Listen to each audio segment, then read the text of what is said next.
Hey there, everybody. I'm Campbell. Welcome to the Stoa.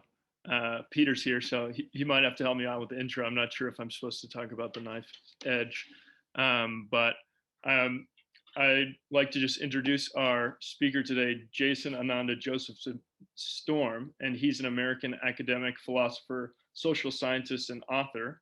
He is currently professor and chair in the Department of Religion and chair in Science and Technology Studies at Williams College. And we're here to talk about his book, Metamodernism, The Future of Theory. And I came to Metamodernism, like many of you, through Hanzi. So for all you Hanzi scholars out there, I really recommend this book. It kind of blows the doors wide open and gives you many ways in to kind of start applying this new way of thinking. And it's beautiful. I'm really excited to talk to Jason today. So hey, Jason, welcome to the Stoa, man. Yeah, it's a pleasure to be here. Thank you. I'm really excited to be able to talk to you all here today. Should I just start with a PowerPoint? And just give us a little bit of a sense of things. Let's see. Let me just do it that way. Because I think let's see if this will work. There's this new feature that should let me put a PowerPoint in the background, and then you see my little head. It's a little bit like an old school green screen, so kind of lo-fi effect, but I think might give us a little sense of the intro to the project as a whole. So let me just get started. So I'm going to be talking about today my book, Metamodernism, The Future of Theory. PowerPoint's only going to be about 5 or 6 minutes, just give you a sense of the overview of that project as a whole. It's a strange book. It's a big book. It has basically 4 distinct parts, and those parts do very different kinds of things. And one of the critiques, both positive and negative, I've already received has been that it could be 4 books. I mean, it's doing very different kinds of things. In a way, though, so a kind of a meta-realism, a kind of new attitude toward what we might think of as the real and social construction. It's also advocating or arguing for a new process, social ontology, which could and should shape the way that we think about the social world, not just the social world of humans, but the social world, including objects, including other kinds of social animals. And then it's a new theory of semiotics that approaches language and approaches meaning not from the perspective of human language, but including the communicative abilities of a whole range of sentient beings. And then it makes some arguments about knowledge and value. It talks about how to produce humble knowledge and how to kind of reevaluate values, both in the humanities and social sciences and kind of more broadly. The other way to talk about the book, and this is maybe a little dense, but might give you a little bit more detail. And I know I tend to talk too quickly, so I'll slow it down here. This is also for folks who may not be first English language native speakers. But taking Hegel's account of the negation as its inspiration, it works through 5 problematics associated with postmodernism in philosophy. It focuses on, it starts off from anti-realism, disciplinary autocritiques, post-structuralism in the linguistic turn, a broad climate of skepticism, and ethical nihilism. And then I work through each of these seriously and dialectically to produce something new. Meta-realism, social ontology and a theory of social kinds, hylosemiotics, zeticism, critical virtue ethics. The other way to think about this book is that it is an attempt to provide an ambitious defense and systematic reappraisal of the human sciences, which is the humanities and social sciences, in 2 grand areas: a reevaluation of values, and in a larger part, an attempt to trigger a profound reorientation toward our basic subject matter. It provides an ethics, an epistemology, a notion of meaning, a set of research methods, and a novel ontology for studying the social world. So it's a kind of philosophical therapeutics that leads through the disintegration of concepts and deconstructive vigilance to a kind of reconstructive capability directed at multi-species flourishing. Let me say a little bit more. I guess I'm already getting questions in the chat. I'll try and get to those in a minute. Another way to talk about what I'm doing here, what do I mean by metamodernism? Metamodernity is often described as a period, a zeitgeist, a grande episteme, or a structure of feeling. That is not what I'm doing. I'm not trying to identify aspects of culture as metamodern. I think oscillation in particular is a weak account of periodization. It falls easy victim to the new true Scotsman fallacy. I have issues with postmodernity as a periodization. The term first appeared in 1917 and was perhaps first declared dead in 1975. You know, I'm not against all grand attempts to describe the current moment, but I think that there's a sort of high bar there, and it's definitely not what I'm doing. Instead, what I'm interested in is metamodernism as a project and paradigm. I'm departing centrally from the Nigerian art historian Moyo Okadiji. In his transatlantic dialogues, he described metamodern artists who willfully transcend, fracture, subvert, circumvent, interrogate, and disrupt, hijack, appropriate modernity and postmodernity at nearly every available opportunity.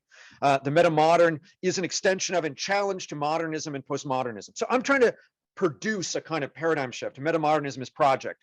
And in that respect, it's most parallel in other metamodern movements to the Hansi Freinacht project to do a kind of political metamodernism. This is a kind of philosophical metamodernism. So it's, in that respect, for those of you who are reading that literature, quite distinct from the Van den Acker project, which is a kind of periodization or grand episteme project. I'm doing something different.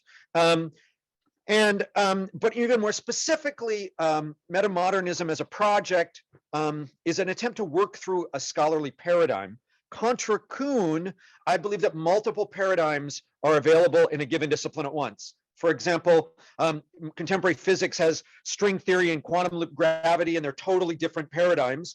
Postmodernism, as I'm using the term, is not a period, but a particular scholarly paradigm. You can also talk about postmodernity, that's a separate conversation, but I aim to work dialectically through postmodernism and modernism alike as paradigms to try and suggest a new way to do scholarship that recoups the best of both preceding movements while canceling out or transcending their various impasses. In my case, the meta prefix thus primarily suggests a higher order or second position beyond postmodernism. Put differently, the main emphasis in my use of metamodernism is on the meta, not the modernism. All that said, I don't presume the reader cares anything about postmodernism or metamodernism other than as a springboard for serious theorizing. I'm trying to write basically like first order philosophy that stands on its own. So I'm not describing a pre-existing metamodern paradigm or shift, but trying to trigger a paradigm shift by providing a new set of theoretical tools, ideas, and techniques to help produce new kinds of thinking. So that's one way to talk about the project in gigantic overview. It's probably pretty vague. I hope we'll go into some of the details. If you have further questions, you can find me on various social media, etc. I also have a ton more slides, but I'm going to hold off on those until we see where the conversation goes, but I can go into more detail about individual chapters. Looking forward to talking, and then now I'm back in 3 dimensions. Okay. Great. Thank you so much, Jason. That was amazing. A lot of great information thrown at us. So I'm super excited to get into it. One thing that you mentioned in there, and I found this to be really pertinent during my reading and experience of the book, was this kind of therapeutic element to it, and just kind of providing ways forward in this way that you almost give a toolbox. And before we get into the toolbox per se, like I'd love to hear about why you wrote this book. And you mentioned a little bit at the beginning, but I think it'd be fun to get into that, like in terms of the therapeutic element, maybe for yourself and for us as readers. Yeah, so that's great. Thank you, Campbell, for that to open us off. So I'll first talk at the level of philosophical abstraction, and then I'll get autobiographical. I could do it in either order, but I'll do it that way. So one of the things that the project is really intended to do is depart from something very serious that I'm getting from the late Wittgenstein, which is the idea of philosophy as a kind of therapy, as a kind of a therapy for certain kinds of existential issues or anxieties. For Wittgenstein, philosophical therapy was in certain respects something that philosophy needed to do to itself to return to the everyday. And what I'm trying to do is not exactly return to the same every day. I think in many respects, a lot of our everyday experiences are themselves needed further clarification or what have you. They need more sophisticated philosophical tools to kind of think through both in terms of our ethical lives and our understanding of society, et cetera. But I think that the project, thinking about philosophy as a kind of way of life, and this goes all the way back to the ancient Greeks, but thinking also about it as a way of producing a certain reorientation of the individual, a kind of self-transforming or self-cultivation project, which I think is resonant with many of the things you've had on, you and your group have had on the Stoa so far, that kind of idea that philosophy should change you, not merely be outside you. So I wrote this book very specifically as a kind of therapeutics. It starts with, starting with basically the second chapter, it starts with a kind of attempt to destroy or deconstruct some pre-existing assumptions that the reader might have, to lead them into a kind of abyss of unknowing, and then to cobble together a kind of new vigilance toward the concepts of our social world, then show how those things can be studied themselves, and then move from there onto an understanding of language and how we communicate with each other and sense the world, and then from there to a new orientation toward knowledge, and then finally onto a kind of ethical project that is sort of the justification for some version of the thing as a whole. Should allow us to take philosophy into the streets, or the human sciences into the streets. On a personal level, in drafting this book, I often joked that the title should be Confessions of a Recovering Postmodernist. And what it is I grew up heavily marinating in a lot of this literature. My parents are both academic philosophers, although they were in an analytic camp. And I was also grew up with a background in East Asian philosophical forms, especially East Asian Buddhism. And so I started college kind of feeling very much an entanglement with philosophy, but being drawn toward the more rebellious spirit of the continental or postmodernist philosophical schools. And I also, was really interested in East Asian philosophy and how that might synergize with those things. And so I was a total fanboy. Like, I went to Paris to go see Derrida lecture. I went to Stanford to see Richard Rorty. I mean, I was just kind of a whole parade of figures, and I was just kind of like, wow, feed me this knowledge of postmodernism or continental philosophy. My first book was written in a very Foucauldian idiom. It's a kind of Foucauldian critique of the category religion from the vantage of Japan, looking toward Western Europe. So it's also a Japanological work, and and then I wrote a second book that was basically a kind of adding those influences, kind of doing a rereading of Adorno and Horkheimer's Dialectic of Enlightenment to argue about contemporary enchanted belief. But I was so, deeply marinating and engaged in those works, but I realized I was always ending them in deconstructive moments. What I was getting really good at, what we were getting trained really good at, was showing how everything was problematic, how nothing could really sustain its own promise, how the limitations of knowledge, et cetera, et cetera, et cetera. And we were becoming masters of suspicion, but the thing that we weren't suspicious enough was our own project of critique. And so I started out from this as a kind of critique of critique, but one that preserved the value of critique itself. So it's not an anti-critical project, but one that allows critique to get more fine-tuned and more sophisticated. And that's been of psychological benefit to me, personal benefit to me, and I think it's also a kind of a way to do a kind of positive or constructive project, one that it doesn't repudiate the work I've done before, but reorients one to it, that allows things not to merely terminate in deconstruction, merely terminate in a kind of skepticism, but learn to be skeptical of skepticism and then work out the other side to a kind of notion of humble knowledge. I know I'm getting some things in the chat line. I don't know when in the timing I should respond to these or what have you. Yeah, sure. I can just check in. I'd love to ask a few more kind of general questions, and then sure. We can get into questions. People can read their questions from the chat, and if you don't want to show up on Zoom on YouTube, you just say that and I'll read your question for you. But you mentioned this briefly, applying critique to critique, and forgive me for using the term postmodern. So you sort of at length deconstruct that label, but could you talk us through a bit of what it means to apply critique to critique and then come out the other side, and then kind of maybe if you want to start with addressing the 5 problematics and describing these paradigm shifts that you write about. Yeah, sure. Yeah. So there are different ways for me to put this, but I'll borrow something from Rita Felsky, who also wrote a great book on the limits of critique, but who notes that the notion of critique itself, which promises to be liberating, that provide you with new vantages and windows on things, to show or unmask the social world or the political world or the philosophical world, has become profoundly routinized, so that critique has become a search for routine enemies and routine it's become its own kind of solidified thing that it would itself want to dereify or deconstruct. Rita Felsky in The Limits of Critique does a great job of showing how the hermeneutics of suspicion stopped being suspicious in a way, or at least came to predetermine all its own answers. I want to go even a step further than that, because although her work is great and I strongly recommend it, but to give you another sense of what I'm trying to do, I want to go even back in time again to some classical philosophy. So Sextus Empiricus, sometimes described as the most important thinker in the skeptical tradition, had himself made a distinction between different kinds of skepticism.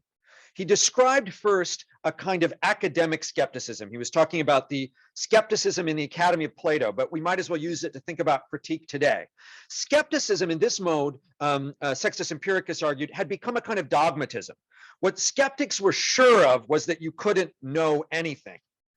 But against that kind of skepticism, that kind of skeptical dogmatism, Sextus Empiricus was looking for a skepticism that was capable of being skeptical of itself. The true skeptic is someone, according to Sextus Empiricus, who knows that he or she may not know anything. It's not that you know that you can't know, nor is it the case that you dogmatically insist on the truth of some previous philosophical claim. That would be even pre-skeptical, but rather a kind of skepticism that recognizes that a kind of humility toward knowledge and that transfers dogmatic notions into cautions. So, for example, I try and run this operation on a bunch of kinds of knowledge traditions within the contemporary American Academy, but we've gotten really good about being skeptical of things. Let's say the relationship between knowledge and power, for example, sometimes is used to suggest that all knowledge is just a sham thrown over the veil of power. But actually, that's a dogmatic assertion, which is itself a claim to knowledge, which might one might infer that it is itself a claim to power. And then you wonder who's gets power by claiming that knowledge is power, et cetera, et cetera, et cetera. Instead of holding on to that as a dogmatism, I think we need to turn it into a caution. When we see knowledge and power co-occurring, when people are promoting things that are primarily seem to advance their own or their personal or ideological or whatever self-interests, we have to be extra cautious of their truth claims. But it doesn't mean that we jettison the possibility of knowledge. Or the other way to put it is, I think you can know without being sure, and I think you can especially know without knowing that you know. And so we have to have an orientation toward our own knowledge, and we can begin to adjudicate better or worse knowledge claims, but without any kind of certainty. So that's another way that we can allow critique to get more fine-grained, to look at even critique's own blind spots, to look at the way that critique can kind of enliven things rather than merely desiccating them. Critique is really good at sucking out the energy of things, but often we also want to bring forth positive projects and allow different kinds of flourishing. So all of those I kind of put together and talk about in some detail at various points in the book. Yeah. Okay, great. Thank you. So we do have some questions in the chat. Can open it up there. Peter has a question, so I'll just pass it off to him. He can bust things open for us. Awesome. Thanks, Campbell. And thanks, Jason, for coming to the STOA. I haven't read your book yet. I'm excited to. Yeah, so the postmodernism, my kind of onboarding to that was Lyotard's, Postmodern Condition. He says it's an age of fragmentation. There's no more grand narratives. There's a skepticism of grand narratives. All these little narratives are kind of competing in the noosphere. And my work on mimetic tribes, I talked about that. And it's really kind of like a translation problem, or what I call like mimetic mediation is needed. And then the risk space there is like a semantic apocalypse might occur, and then we can no longer sense make or choice make together to address our wicked problems, existential risk, or what people call the meta crisis. And so I'm curious how you view metamodernism in this light as maybe perhaps a response to what I just mapped out. Yeah, so totally. So in the first case, I have a strong critique of Lyotard and the postmodern condition. So for example, Lyotard imagined that we had the end of grand narratives, but exactly the end of grand narratives was itself a grand narrative. So that's sort of a first point. But second, even in the very period where he was describing an end of grand narratives, other grand narratives were proliferating. The death of God, for example, notions of disenchantment or secularization, whether true or false, those narratives were proliferating. Similarly to the notions about, he couldn't anticipate Francis Fukuyama, but the idea of a kind of end of history that was going to culminate in democratic capitalism. All that is to say, I think that description of the postmodern condition, while Lyotard is prescient in many different ways, overstates the departure of grand narratives and overstates the way in which contemporary fragmentation is different than other earlier forms of fragmentation. So there's also this weird way that people have a tendency of describing the pre-modern world as if it was undifferentiated.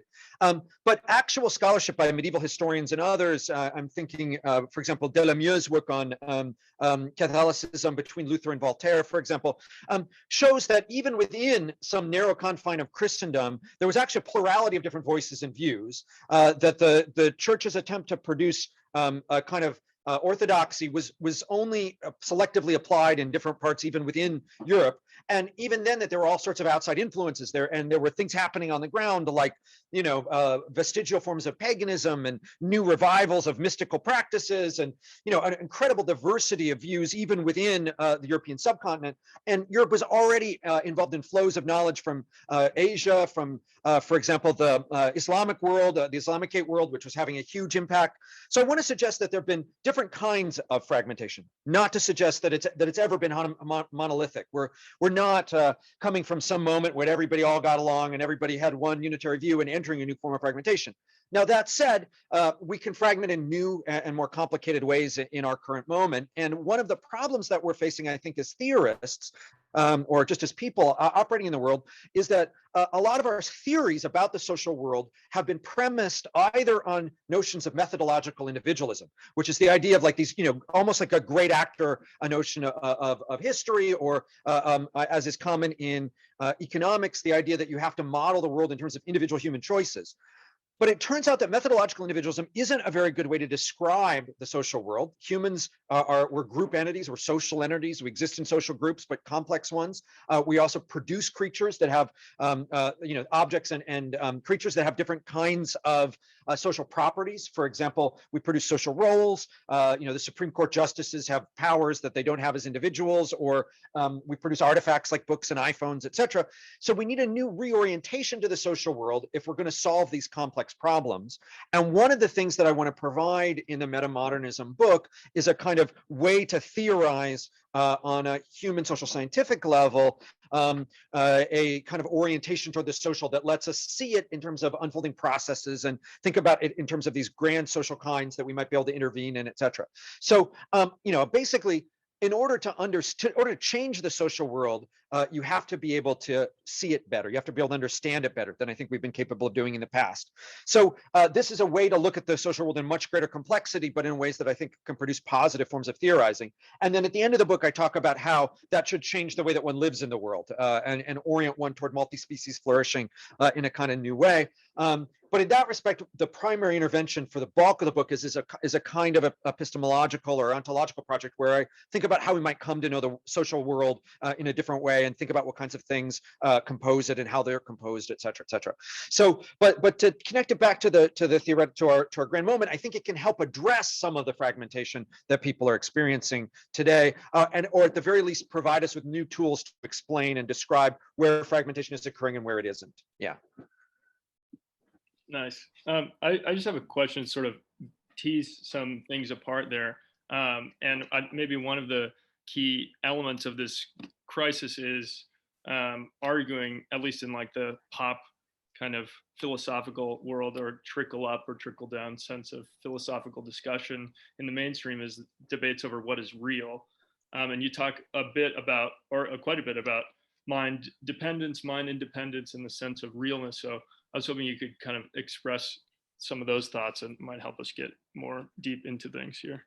Yeah, so I start the book with a chapter where I do a kind of discussion of debates around realism and anti-realism, because often the fight seems to be an argument between different people who want to affiliate with one camp or another, although most people, you know, with often quite talking past each other. And so one of the things I want to show is that in many respects, realists and anti-realists share more than you might think.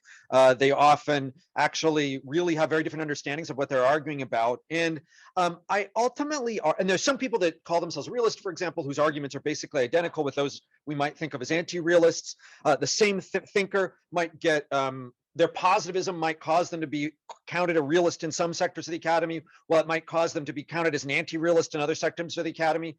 Take Nietzsche, for example, who denied the utility of the category of a real world, even as he was trying to affirm, and this was in one of his more proto-positivist moments, affirm a kind of reality of sense experience. So Nietzsche's often sometimes described as the arch anti-realist, but then the positivists sometimes made a line to Nietzsche as an early realist. So there's a lot of these phantom critiques. As opposed to that kind of binary opposition, what I'm interested in is that I argue that the real is primarily used as a contrastive term in which the contrast is often underspecified. So when I say a veggie burger, this is a real, a veggie burger is not a real burger, but is a real veggie burger, something like that. Or let me give you a better example.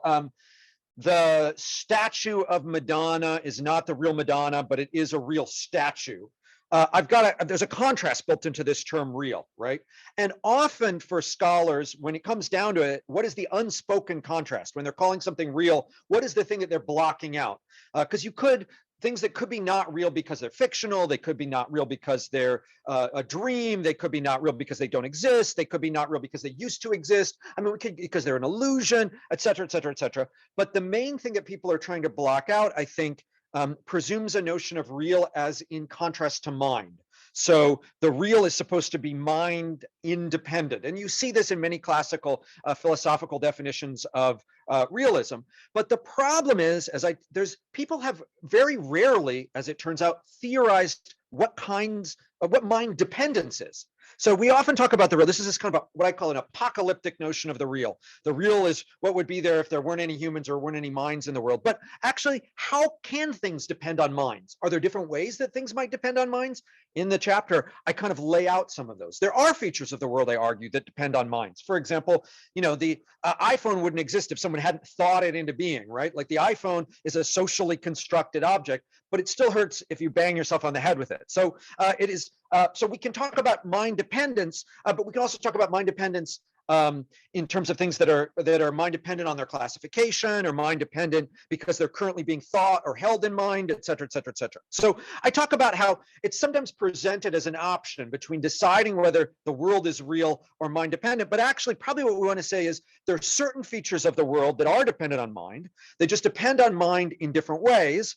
But there's no reason to worry that just because some things are mind dependent, that means that everything is the product of a single solipsistic mind or something like that. And then I also tie in these notions of mind dependent into notions of social construction, because often the social construction argument is caught up in this assumption that something is either socially constructed or real. But again, a lot of the categories that people talk about as being socially constructed, for example, race, are profoundly felt and experienced. And so it seems a little bit weird to be calling them out as unreal. I think what we mean to say is that race is not a biological category, and that is in some respects dependent on certain kinds of social systems, et cetera. So I think that respect, we can kind of clarify what we're often arguing about in terms of this putative debate between realist and anti-realist. And we can sharpen if we grant what I call a meta-realism, which is just a fancy way of saying granting that there are different ways that things can be real.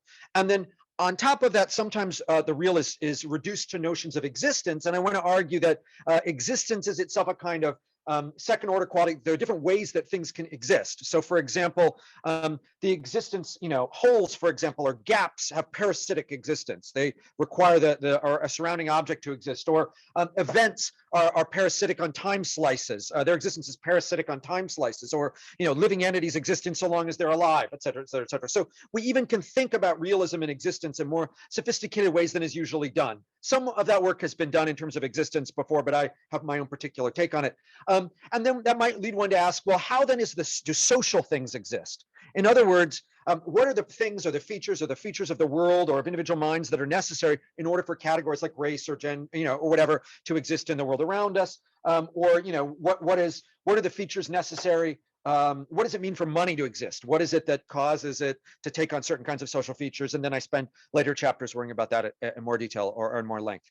So in that respect, this discussion about realism and anti-realism is an example of a kind of philosophical therapeutics I'm doing in the whole project. What I want to do is show that many things that seem to be opposed can be either dialectically mediated, which is often not to say synthesized, but actually you can show, you can leave certain things unsuspended, unresolved. You can leave certain things in dialectical tension, even while you move forward. So you can, so you don't have to figure out every single thing and whether it's real or whether it's mind dependent or mind independent, but you can get a sense of certain kinds of ways that things might be mind dependent, for example. And that paralyzes or undoes the putative opposition and partisan camp forming between realists and anti-realists, who are mostly arguing in other respects about past each other, really. Yeah. I say I'm getting a lot in the chat line, but I'm not a great multitasker, so I'll ignore that and let other people point that to me, pull out whatever questions are worth talking about. So that's just the first chapter of the book. I sort of do this realism, anti-realism thing, but as a way to set up a more sophisticated conversation about the social world, which then takes up the bulk of the next section. Yeah. Awesome. Yes, we're getting a lot of theory, a lot of the meat of the book. And I'm just wondering if maybe it would be helpful to kind of flesh out or, kind of embody some of these theory or this theory by kind of, if you want to give your take on this kind of typical statement using these realist and anti-realist language that comes up in pop culture, which is gender is a social construction. I'm kind of hoping that, if we have this example that's familiar to us, it might show all of us as potential practitioners how you employ your tools to something like, that we've all heard. Great. So so to get us there, I have to take a couple more quick steps. So I'll try and do this very quickly so this makes sense. So when we start to think about how the social things exist, in other words, how do categories like gender come into being and have the properties that they do? How is it that money comes to work? How does little pieces of paper, bits, come to function as currency, for example. A lot of previous theorizing about the social has tended to imagine the social as this like invisible overlayer where, you have the physical, and then in contrast to the physical, you have the social, or in contrast to the biological, you have the social as another alternative, somehow parallel world. I argue against that notion of the social, in particular, or in part because I think humans are not the only kind of social animals out there. And I think we might want to use our category of sociality to think through things like, at the very least, the way that other chimpanzees relate to each other, our closest relatives, or if we expand out from their wolf packs, if we expand out from their elephants, if we expand out from their eusociality in insect communities, et cetera, et cetera, et cetera. So one of the first things that we begin to notice is that if we take that as part of our categorization of the social, is that we start to notice that the social tends to function through different kinds of materialized signs, whether it's the pheromone, where it's the pheromone trails of ants, or whether it's markings on the bark of trees made by bears. You see how social creatures materialize signs and produce their environment. But the other thing that you start to notice is that what we're talking about in terms of the social is almost always processual in nature. In other words, there's a strong tendency, and if you take all the critical theory, if you take, let's say, Marxist critiques of reification, Whitehead's critique of misplaced concreteness, if you take many of the Foucauldian genealogies where they show, in attempts to show various unities are false unities, or if you take standard forms of post-colonial critique or even gender critique from feminist theory around the category of gender, all of them are different ways of showing that the object of critique, the thing that we're talking about, is in different ways, has changed over time, is heterogeneous in its cultural formations. In other words, masculinity, for example, functions very different in contemporary America than it did in ancient Greece, than it does in contemporary Botswana.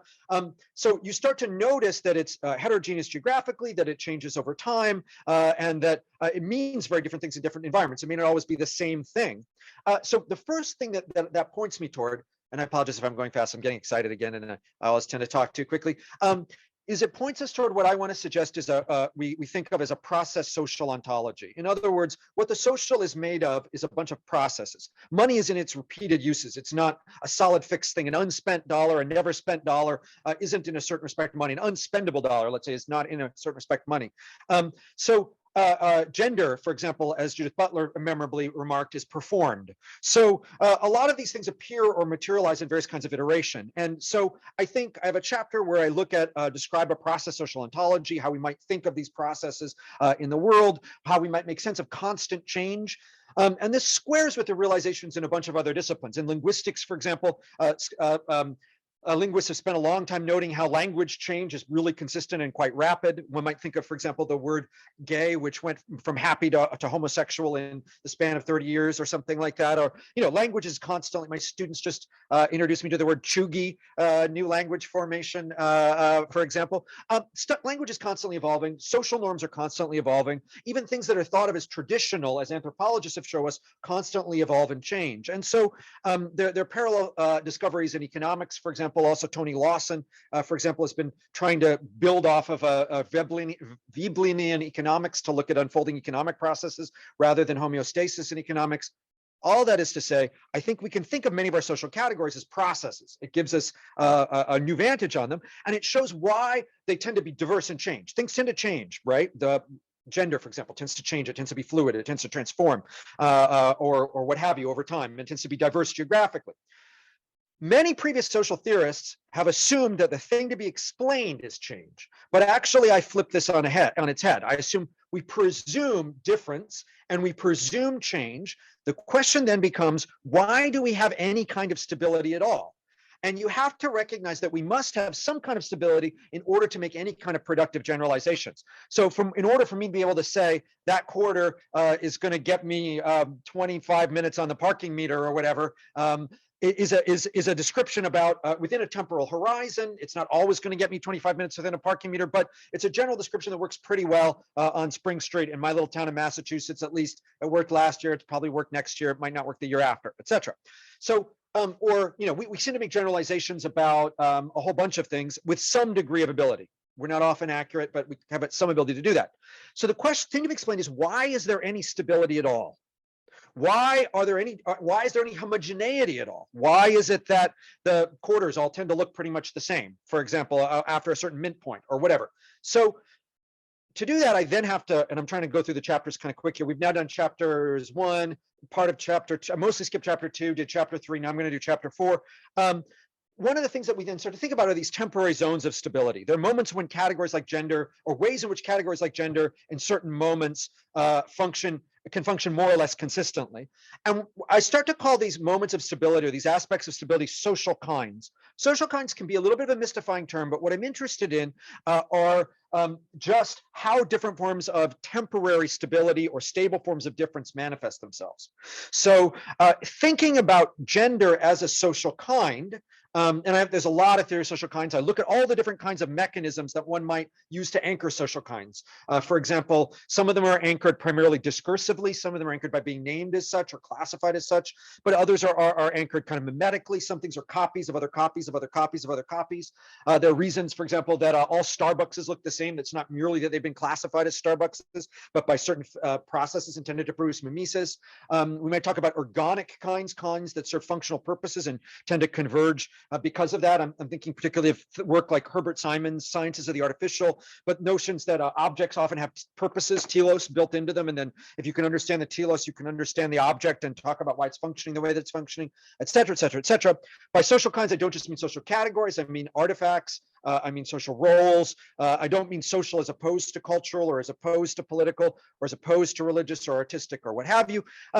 And I think then that lets us be much more specific about what we're talking about. So we can talk about, for example, the way that gender as a social kind both relies on and departs from biological reproductive categories, the way that gender as a social kind has been historically evolved, how notions of, for example, specifically masculinity and femininity serve a kind of organic purpose, functional purpose, but also tend to be, but that's weakly determined in certain respects. And so what it means to be masculine or feminine, radically different in different periods. And you might look at the different kinds of social pressures. There's a strong tendency to police gender and gender roles. You can think about how that policing produces certain kinds of gender roles, but also how it produces certain kinds of rebellions against those gender roles.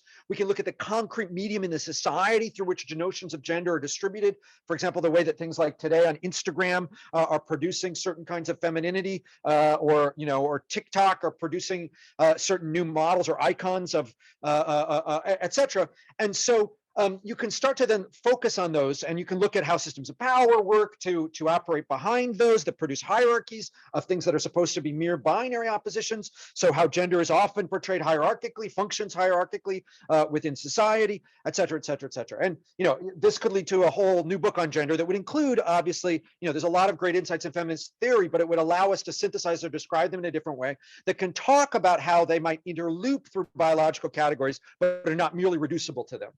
And so, anyway, that's some little bit of it, and we could do it on a bunch of different categories, but I think it allows us then, once we focus on the anchoring processes that stabilize the properties of the category in question, that allows us also in a good way to think about what kinds of generalizations are apt. So to what extent can you generalize about masculinity in contemporary America? Well, if you can think about the things and the systems that are producing notions of masculinity, that could give you a better sense of when those generalizations apply and what the limits of them are. How it wouldn't work in ancient Greece, or other parts of the world, other parts of the world, et cetera, et cetera, et cetera. So that's just one window on it, but it also saves us from a simple opposition between between biological being real and social being unreal. Because actually, one of the things that is most intimate often and most real to people, for example, is their gender and sense of gender identity, which often comes first in certain kinds of social interactions, particularly with adults in contemporary America, et cetera. And then the other piece that I would add in is a little bit of reflexivity. So we have to note that the categories are often being, many of these categories are often being transformed in the ways that they're being described. So for example, just as scholarship on religion has produced new religious movements, queer theory affects and has affected the ideas of gender in our undergraduate bodies and even ourselves. So there's a way in which Judith Butler didn't just describe gender, she began to change the way gender was performed and understood. I think that's great. I don't mean to be negative about that in any way, but you can see how the interloopings between the scholars and the thing that we're studying in certain instances anyway. And so that should encourage in us a kind of reflexivity or self-reflexivity, which I describe in a little bit more detail at other parts of the book. That was a little bit of monologue. I'm sorry. Yeah, but I talked through a few of the chapters, at least some of the takeaway. Yeah. Yeah, that was amazing, man. Thanks so much for getting into it. Just before we move on, do you mind staying for 15 minutes extra around there to field some more questions? Sure, no problem. I can stay as long as we need to. I don't have anything until 2. Yeah. Awesome. Okay, thanks, man. So yeah, I'd just love to pass it to Brandon Norgard. He's got a question in the chat there. Thanks. Yeah, Jason, I heard you on a podcast a few months ago. I can't remember the name of it, but it was like something about religious scholarship. It was like a 2, maybe 2.5 hour thing, and you were pretty rapid fire dialogue through that whole thing. And I was trying to process lots and lots of it. It seemed a lot of similarities between that and other metamodernists. That's been popular in recent years. And you got your own take, of course, really, academically focused. And I think toward the end, you said you were going to participate in a dialogue or summit with other metamodern theorists to see, the similarities and differences. And I don't know, has that happened yet? And if so, maybe you can give us a brief summary of your interaction with the other people? Yeah, so I mean, I think we ended up doing it in a smaller forum than I was hoping for, but there was a conversation between a bunch of us at a American Academy of Religion conference, but that we had people that weren't just scholars of religion at. It was also because a lot of us were virtual this year, it was also virtual and on Zoom, but we only got about 10 minutes to talk about our own individual take on it. I think my sense was that there's we all have a similar kind of frustration with the limits of either postmodernism as a periodization or postmodernism as a theoretical model. I think we're all kind of focused on, there's also like a shared affective tone where everybody's really tends to be more positive than some of these other things that I've been at, where scholars can be pretty cutthroat. Not that but I think that there was the biggest split was between folks who were trying to use metamodernism or metamodernity to describe a period. In other words, the people who really think that we've entered a new epoch of thought, or that they see it at various points in the pop culture. Perhaps, I don't know, Buffy the Vampire Slayer as metamodern text or something. And often that is influenced by the Van Acker pieces on oscillationist accounts of and combinations of irony and sincerity and stuff like that. I find that less useful for some of the reasons that you might guess from what I've just said. I think before people are good at looking at seeing similarities, but similarities themselves are not actually that determinate. If you look at any kind of chaotic system or anything that's sufficiently complicated, you're going to be able to pull patterns out of it. Try listen long enough to white noise and you'll start to hear voices, or stare blankly enough at a static screen, you'll start to see things. The real question is, why are the similarities appearing the way that they do? And I think this was a problem. I guess I'm describing my difference from that camp, by the way, before I get into more detail about the rest of us. But so I appreciate their project, and if they're successful, they may be able to find a way in which my project is understood as an expression of the kind of forms of affect, et cetera, that they're describing as metamodern. I think I can provide them with new tools that'll focus more on the this is what I was saying at the conference, that'll give them a way to sharpen what they're trying to do when they're looking for episteme or structures of feeling. I think that those concepts have been, I don't think worldviews are actually a thing, the way that they're often being thrown around, and et cetera. But I'm definitely not trying to do that, and I'm skeptical of that because I think what people are doing is seeing patterns. They're not necessarily seeing the causes of those patterns. And accounts that are particularly oscillationist, I tend to be weaker because it's hard to falsify. So it's hard to find exceptions to that pattern, and then it relies on notions of modernism as a pattern, or modernity as a pattern, and postmodernity as a pattern, and both of those are not very good categories either. And if you want to read my critique of modernity as a category, that's one book earlier. That's the book, The Myth of Disenchantment, where I critique the notion of modernity. So on that side, and on the other side, there's some of us who are trying to formulate projects that are metamodern because we're sharing the same moment that we're coming out of, and a kind of dissatisfaction with the failures of different kinds of, let's say, postmodern theory or modernist theory. And so that's where I think we didn't get quite as much time to compare notes because the periodizers outnumbered us. But I think that's where, for example, I see parallels with Hansi Freinacht's project, an attempt to produce a political metamodernism and some of the offshoot movements of that. It's where I see parallels with Moyo Okadiji and his project. Most of his folk are the people he's working on and working with. He's an artist, but they're African-American or Afro-diasporic artists who are trying to produce metamodern art. So similar to the way that they're trying to produce metamodern art, or that Hansi and company are trying to produce metamodernism politics, I'm trying to do metamodernist philosophy. And my sense is from talking to folks is that those have certain kinds of resonances and similarities too. Maybe the periodizers will be able to fit us all together in some way or another, maybe not. But I think my sense is that at the end of this book, I start to talk about Hansi and that project and some of the parallels and differences. But I think that those complement the same way that I think some of the Moyo Okadiji was saying that my epistemological stuff was helping provide energy for some of the Black artists that he's studying. So I think there's a really exciting creative synergy that's happening with those of us trying to produce, not just describe, metamodernism. I don't want to knock down the people who are describing it. I think that's valuable work too, and I think it's high time at least stop talking about ourselves being in postmodernity. I'm just not sure if I want to substitute yet another period on top of that. But again, I'm also committed to my own fallibility, and maybe somebody will do something there that'll break through. But I think if so, like the best work on postmodernism, to my mind, is Frederick Jameson's work, because he was able to connect his theory of postmodernism to an economic shift, namely late stage capitalism. Whereas Lyotard, his descriptions, they're sort of interesting. He had some really sparkling prescient moments. I don't want to knock down Lyotard completely, but because he didn't have a reason why he thought, he couldn't justify the generalizability of his own phenomena. It didn't turn out to be that generalizable. It's like a lot of postmodern theory from the 80s is just describing what was exciting, in that fine art scene in the 80s or whatever. And that stuff nobody's doing anymore. Like the Robbe-Grillet, who was supposed to be the great postmodern author, nobody reads him anymore. And it's just a particular moment. You could also call him a modernist because he looks like his main influence is James Joyce, for example. So all that is to say, it's not incompatible with the grander metamodernity project, but it's definitely not what I'm trying to do exactly here. But I think what we share, I'll say again, is I think a commitment to a kind of collective, collaborative, more positively oriented visionizing. And I think, it's a friendly crowd. It's just a really great crowd. So I'm really psyched to be, even if I'm going to contrast what I'm doing from the periodizers, I'm happy to be part of a similar kind of discourse and conversation. Yeah. Yeah. So what I was kind of curious about, and I don't know if you'll have time to really do a that length follow-up response to this, but the other people who have put out actual books, on metamodernism,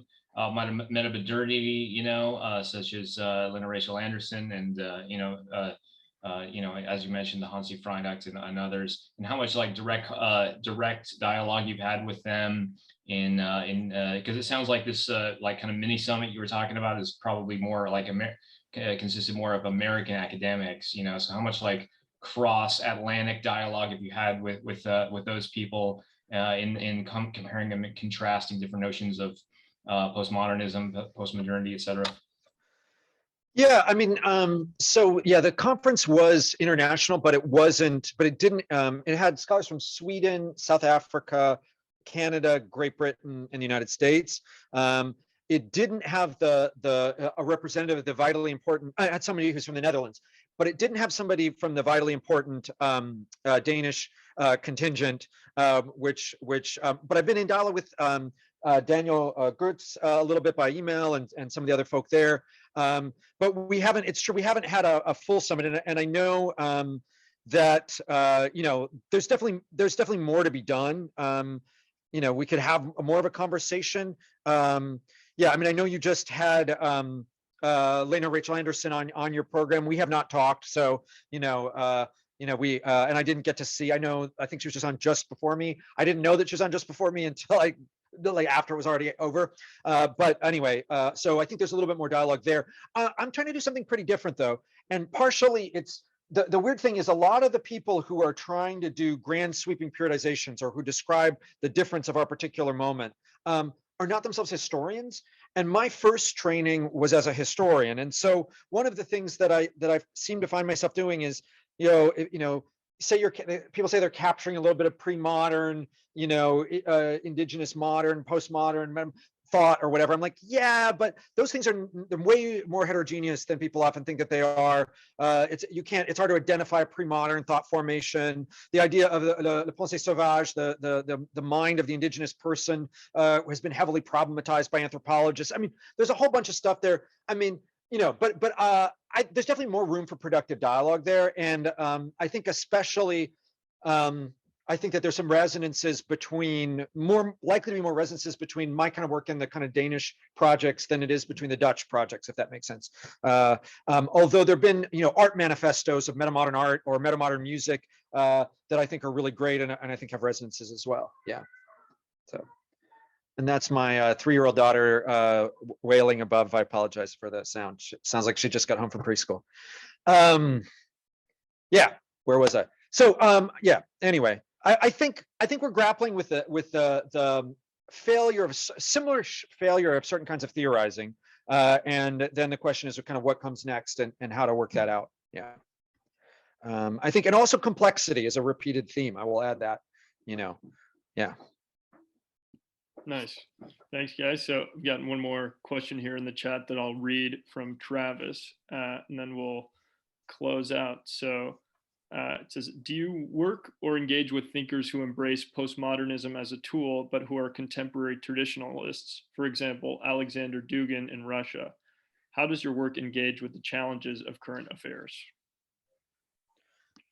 Yeah, I mean, so I'm definitely not, I'm a neo-traditionalist exactly. I mean, I've studied a lot of, let's say, forms of Western esoteric thought. Particularly, you can see that in my book, The Myth of Disenchantment, where I look at the history of some of the folks considered traditionalists, for example, Guénon and others. I don't know Dugin's work in particular. I know about him, but he's not someone who I've engaged with directly. I do think that as opposed to an older notion of modernism as project, which was an attempt often to embrace, let's say, novelty or the profound transformations of the 19th and early 20th centuries. Then one of the things that was associated with postmodernism was either a return to something that was earlier than modernism, or more often a kind of future orientedness.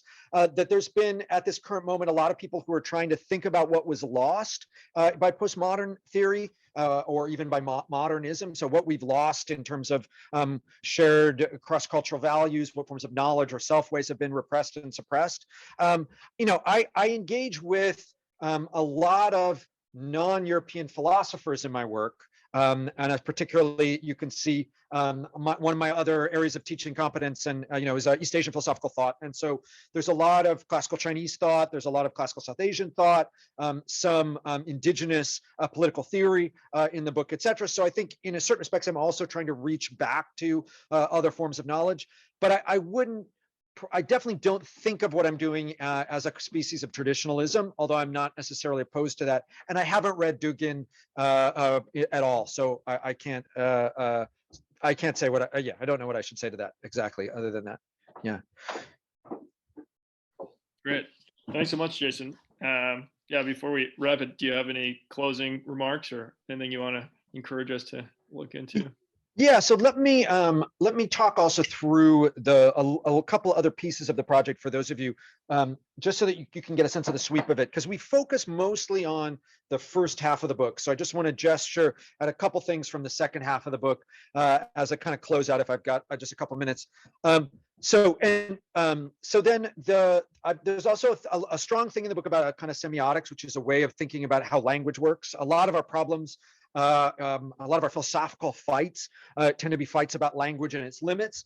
And I want to argue sometimes there's a kind of Heideggerian hermeneutic idea that we're kind of locked in the world of interpretation, and that language is a screen between us and the world. Or if you're looking at people like Benjamin Worf and notions of linguistic relativism, etc. I think that those thinkers are right to point us out that language shapes the way that we think about the world, but I don't think that we're imprisoned in language. The prison house of language, as Fred Jameson famously formulated it in a misquoting of Nietzsche, wasn't really a prison house.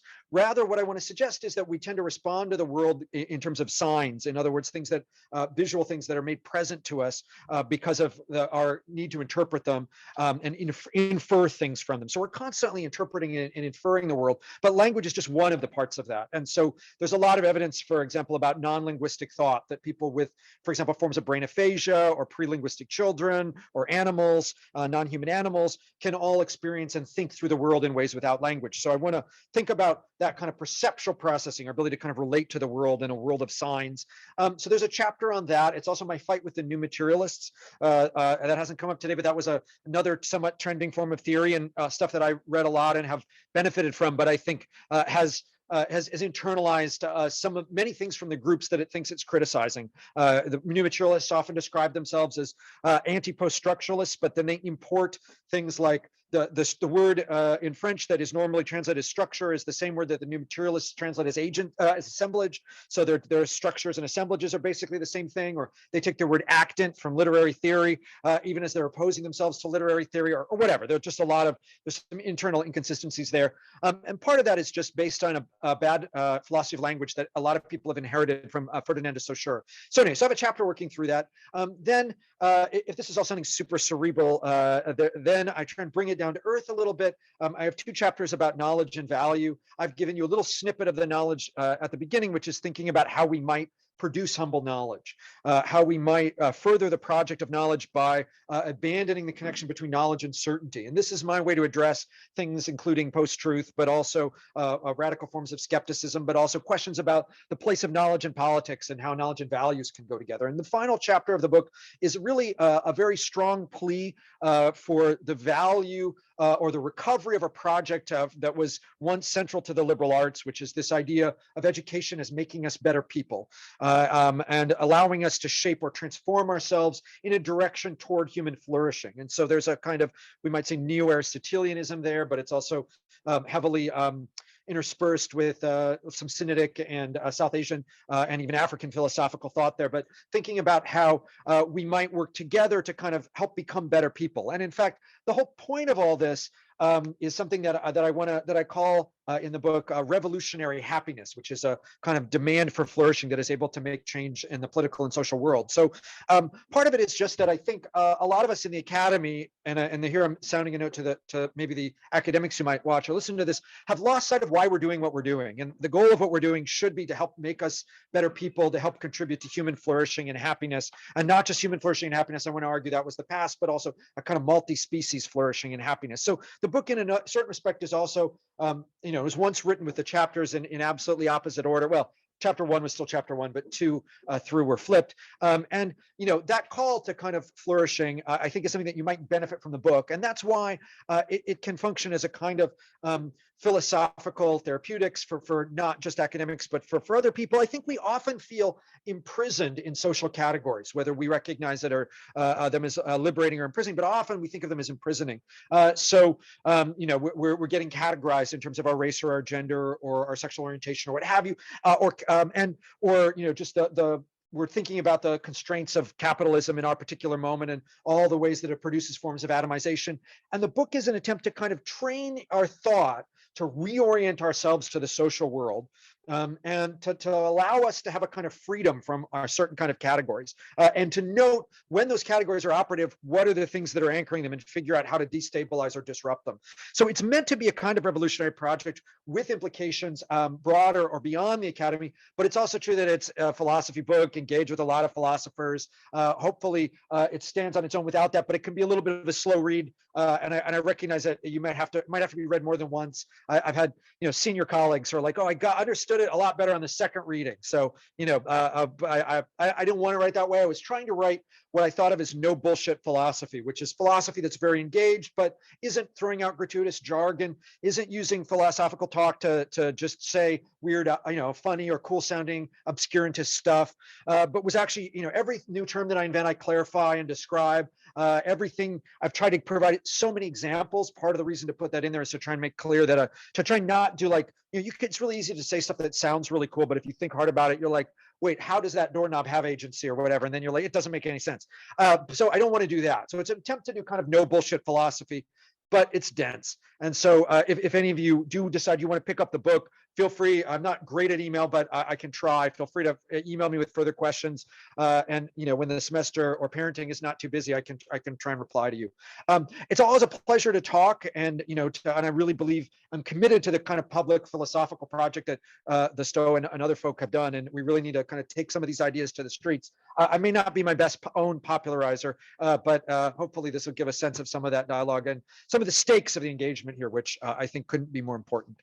Thank you for attending. It was a real pleasure to be able to talk to you all here. And you can check out this book on wherever it's University of Chicago Press. You can go to their website, or if you like giant international sellers, you can get it from Amazon and other bookstores. And for those of you interested in some of these questions about traditionalism, modernity, categories like magic, enchantment, etc., I might suggest you look at my second book, The Myth of Disenchantment: Magic, Modernity, and the Birth of the Human Sciences, which is the title of that book.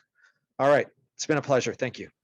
Awesome. Thank you so much for being here, Jason. Really appreciate the talk, and thanks for giving us a taste of the book. So, yeah.